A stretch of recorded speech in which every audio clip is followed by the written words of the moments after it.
Dewan Pimpinan Daerah PKS Maluku tengah launching unit pembinaan anggota, UPA, struktur sekaligus buka puasa bersama di Masohi, Senin 24 Maret 2025 kemarin petang. Momentum itu dihadiri langsung oleh anggota DPR RI Dapil Maluku, Saadia Uluputi, Bupati Maluku Tengah, Zulkarnain Awad Amir, sejumlah anggota DPRD Maluku Tengah dari fraksi PKS, serta kader partai tingkat cabang dan ranting. Rangkaian acara dimulai dengan pembacaan surat keputusan penetapan struktur UPA, penyematan secara simbolis atribut partai kepada sejumlah kader UPA, dan dilanjut dengan penyerahan sembako kepada para mustahik. Dalam sambutannya, Ketua DPD PKS Maluku Tengah, Arman Mualo menjelaskan, pembentukan struktur UPA adalah satu hal wajib yang diselenggarakan oleh PKS.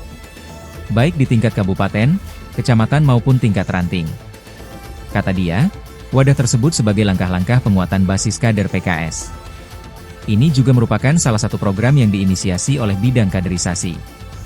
Selain itu Arman menyebut, PKS sampai saat ini masih sangat solid untuk melakukan pelayanan kepada masyarakat, dan bermula dari kegiatan pembinaan anggota secara konsisten.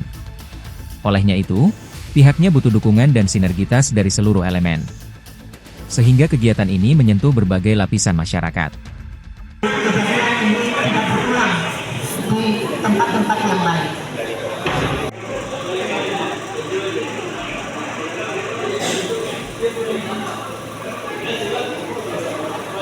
Hari ini rapat dengan satu tema sentral yaitu soal pagar laut. Oleh karena itu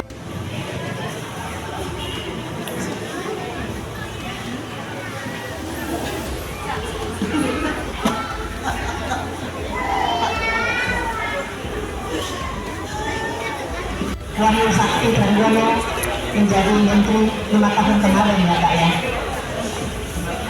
dan baru terungkap di tempat-tempat yang lain. Yang pertama saya ingin menyampaikan bahwa kasus pada laut di Tangerang ini pada saat